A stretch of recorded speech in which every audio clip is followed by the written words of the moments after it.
पुरंदर तहसील कार्यालयामधील strong रूममध्ये जनजागृतीसाठी ठेवलेल्या ईव्हीएम मशीनमधून एक कंट्रोल युनिट चोरीला गेल्याचा प्रकार फेब्रुवारी महिन्यामध्ये घडला होता. त्यानंतर या प्रकरणाची गंभीर दखल केंद्रीय निवडणूक आयोगाने घेतली होती.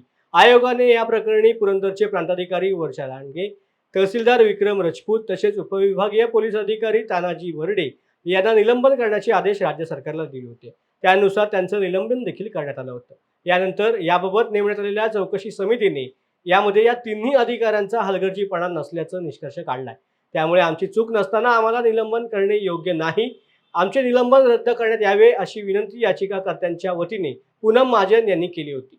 यावेळेला राज्य सरकार तसेच निवडणूक आयोगाला याबाबत उत्तर देता आलं नाही. त्यामुळे महाजन यांचा युक्तिवाद मान्य करून मॅटचे सदस्य न्यायमूर्ती व्ही.के. जाधव यांनी निलंबन रद्द करण्याचे राज्य सरकारला आदेश दिले आहेत.